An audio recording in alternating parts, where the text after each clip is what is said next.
ఎన్ని ఎన్ని ఎన్ని ఎన్ని దారుణాలు సార్. రాఖీ సినిమాలో ఎన్టీఆర్ ఫేమస్ డైలాగ్ కదా, 13-20 చూసిన తర్వాత దారుణాలు అనలేము కానీ చాలా తప్పులు అయితే జరిగాయి టీమిండియా ఆడిన విధానంలో, కానీ కొన్ని కొన్ని డిబేటబుల్ డెసిషన్స్ అనుకోవచ్చు. సో ఫైనల్లీ ఏం జరిగింది, ఇంగ్లాండ్ 30-20లో గెలిచింది, సిరీస్లో సజీవంగా ఉంది. అంటే ఈ మ్యాచ్ గెలిచుంటే ఇండియా సిరీస్ కైవసం చేసుకునేది, కానీ ఇంగ్లాండ్ ఆ ఛాన్స్ ఇవ్వలేదు. సూపర్ కంబ్యాక్ ఇచ్చింది, ఒక అథారిటేటివ్ విక్టరీ సాధించింది రాజ్కోట్లో జరిగిన 3వ T20 అని చెప్పుకోవాలి. So welcome to cricket with Vihari.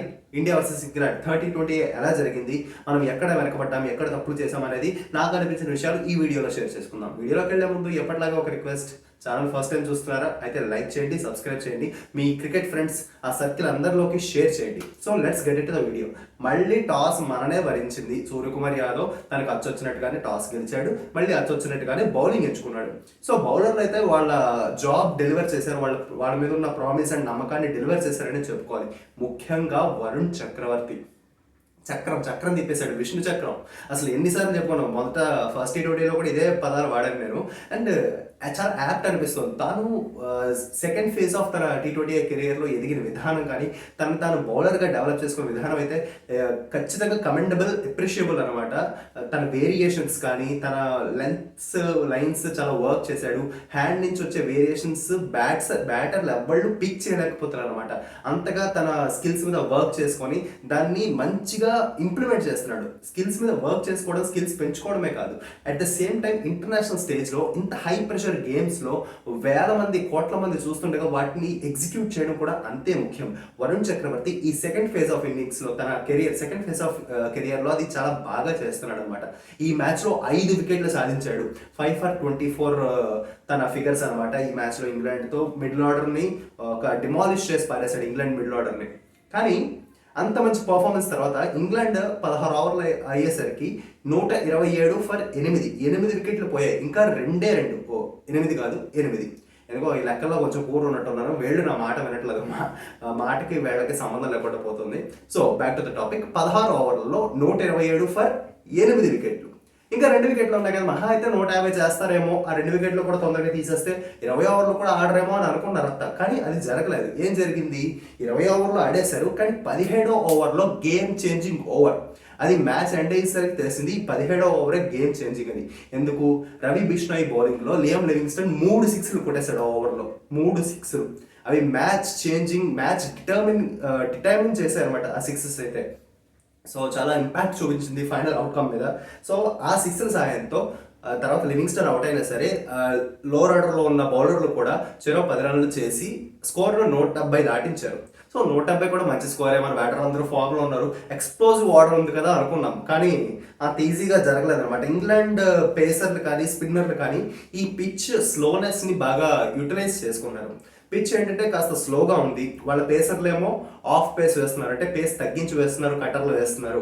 ఇక స్పిన్ అయితే ఆదిల్ రషీద్ పిచ్ నుంచి రాబట్టిన టర్న్ అంతా ఇంత కాదు. ముఖ్యంగా తిలక్ వర్మ బౌల్డ్ అయిన విధానం చూస్తే తెలుస్తుంది.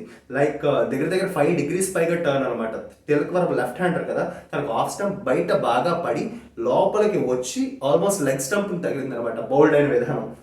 సో అంత మంచి టర్న్ వచ్చింది. ఆదిల్ రషీద్ మిడిల్ ఓవర్స్లో మన బ్యాటర్లని చోక్ చేసేసాడు, అసలు రన్స్ రాకుండా రిక్వైర్డ్ రన్ రేట్ పెరిగిపోతూ వచ్చింది అనమాట. సో ఎవెన్చువల్లీ డెత్లో హార్దిక్ పాండ్యా కానీ, అక్షర్ పటేల్ కానీ, ధ్రువ్ జురెల్ వీళ్ళంతా కొట్టడానికి చాలా ఎక్కువైపోయింది. ఈ పిచ్ మీద అంత రన్ రేట్ని ఎవళ్ళు చేసి చేయలేరనమాట. ఎవెన్చువల్లీ మనం 26 పరుగుల తేడాతో ఓడిపోయాం. సో బ్యాటింగ్ వైజ్ ఎక్కడ తప్పులు జరిగాయి అంటే, మెయిన్గా think tank and team management గురించి నేను మాట్లాడాలనుకుంటున్నాను. ఎందుకంటే క్రికెట్లో కానీ, T20 క్రికెట్లో ఒక ఫిక్స్డ్ ఫార్ములా ఉంటుంది. చాలా టీమ్స్ వీటిని అప్పుడప్పుడు ఫాలో అవుతుంది, అంటే అప్పుడప్పుడు రిజల్ట్స్ కూడా వస్తాయి. అదేంటి, లెఫ్ట్ అండ్ రైట్ కాంబినేషన్ అంటారు ఊరికే. ఆ లెఫ్ట్ అండ్ రైట్ కాంబినేషన్ని ఈ మ్యాచ్లో మన వాళ్ళు మరీ ఎక్కువ వాడేశారా అనిపిస్తుంది. ఎందుకంటే 4 వికెట్లు పడ్డ తర్వాత వాషింగ్టన్ సుందర్ వచ్చాడు. Washington Sundar generally 4th round batter కాదు, చాలా రెగ్యులర్గా ఆడడు అక్కడ. కానీ లాస్ట్ మ్యాచ్లో ఒక క్విక్ ఫైర్ 20 కొట్టాడు కదా, ఆ ఫామ్ని దృష్టిలో పెట్టుకొని పంపించారేమో అనుకోవచ్చు. దాని తర్వాత వికెట్ పడితే అక్షర్ పటేల్ వచ్చాడు.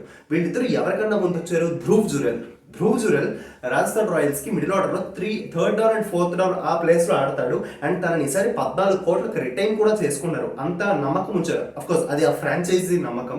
But at the same time Washington Sundar and Akshar Patel కేవలం లెఫ్ట్ హ్యాండర్లు అనే ఒక ఒకే ఒక రీజన్తో బ్యాటింగ్ ఆర్డర్ని ఎందుకు అంత షఫుల్ చేయడం, కాస్త కాన్స్టెంట్గా ఉంచొచ్చు కదా అన్నది నా ఫీలింగ్, నాకు అనిపించింది అనమాట. హార్దిక్ పాండ్యా తర్వాత లెక్క ప్రకారం ధ్రువ్ జురెల్ రావాలి, ఆ తర్వాత వాషింగ్టన్ సుందర్ అండ్ అక్షర్ పటేల్ రావాలి. వాళ్ళిద్దరూ పైన కింద కూడా అవ్వచ్చు. వాళ్ళిద్దరు almost okay kind of players. వాళ్ళ మెయిన్ ఎబిలిటీ బౌలింగ్, బ్యాటింగ్లో కూడా రన్స్ కంట్రిబ్యూట్ చేయగలరు. ఆ టైప్ ఆఫ్ ఆల్రౌండర్స్ అనమాట. సో ధ్రువ్ జురెల్ ఒక వాళ్ళకన్నా ప్యూర్ బ్యాటర్ కదా అని నా ఉద్దేశం.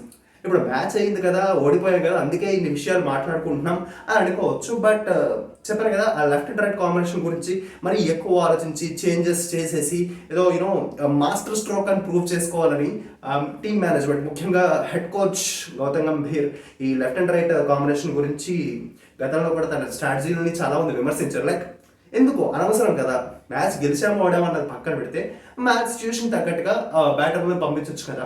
ఆ లెఫ్ట్ అండ్ రైట్ కాంబినేషన్ ఆ అబ్సెషన్ ఏంటి అని ఒక అనాలిసిస్ అయితే గతంలో వచ్చాయి. So what set is set, what ఏది జరిగింది అది జరిగిపోయింది, మొత్తం అయిపోయింది. ఇంగ్లాండ్ మంచి క్రికెట్ ఆడారు ఖచ్చితంగా. వాళ్ళు deserving to win this T20 match. 2-1తో మనం ఇంకా లీడ్లోనే ఉన్నాం. ఇంకా 2 మ్యాచ్లు ఉన్నాయి. మహారాష్ట్రలో జరుగుతాయి 2 మ్యాచ్లు, ఒకటి పూణేలో ఒకటి ముంబైలో అనమాట. సో ఒకటి గెలిచిన చాలా మంది సిరీస్ అయిపోతుంది. 4వ మాత్రం ఇంగ్లాండ్ గెలిచిందా డిసైడర్కి వెళ్తుంది. ముంబైలో సిరీస్ డిసైడర్ జరుగుతుంది అనమాట. సో ఈ 3 T20లో నాకు టాస్ దగ్గర చాలా షాక్ అనిపించింది. ఎందుకు Harshdeep Singh on the verge of creating history. India తరపున T20లో 100 వికెట్లు తీసిన తొలి బౌలర్గా నిలిచినందుకు కేవలం 2 వికెట్ల దూరంలో ఉన్నాడు హర్షదీప్ సింగ్ ప్లేస్లో మనం అంతా ఎంతగానో వెయిట్ చేస్తున్నాం. మహమ్మద్ షమీని తీసుకొచ్చారు. మహమ్మద్ షమీ ఆడాలని మీరు నేను అందరం కోరుకున్నాం, నిజమే. కానీ at the cost of what? In-form bowler Harshdeep సింగ్ని తీసేసి మరి మహమ్మద్ షమీ తీసుకురావాలా? ఇప్పుడు దీనివల్ల మ్యాచ్ ఓడిపోయారని చెప్పట్లా. లైక్ షాకింగ్ డెసిషన్ అనిపించింది. Team management state of mind ఏంటో నాకు అర్థం కావట్లేదు. చెప్పాను కదా, లెఫ్ట్ అండ్ రైట్ కాంబినేషన్ ఆ డెసిషన్ గురించి. కానీ ఈ Mohammed Shami deserves a place in the final 11 injury తర్వాత వచ్చిన తర్వాత, but not at the cost of Harshdeep Singh అని అనిపించింది. సో కొంచెం బ్యాఫ్లింగ్ డెసిషన్స్, అంటే అర్థం కాని డెసిషన్స్ అని నాకైతే అనిపించాయి. సో జరిగిందో జరిగిపోయింది. ఓకే, ఇంగ్లాండ్ బాగా ఆడారు కాబట్టి వాళ్ళకి క్రెడిట్ ఇచ్చేద్దాం. మళ్ళీ 4th T20 ఎప్పుడు? జనవరి 31 ఎక్కడ? పూణేలో. ఆ T20 మ్యాచ్ గురించి మరిన్ని విశేషాలతో కలుసుకుందాం. అప్పటి వరకు క్రికెట్ విత్ విహారీలో వీడియోస్ వస్తూనే ఉంటాయి. మ్యాచ్ ప్రివ్యూ కానీ లేదా అనాలిసిస్ కానీ, ఆ మ్యాచ్ రివ్యూస్ కూడా వస్తుంటాయి. క్రికెట్ విత్ విహారీ చూస్తూనే ఉండండి. మీ ఫ్రెండ్స్ అందరికీ షేర్ చేయండి. బాయ్.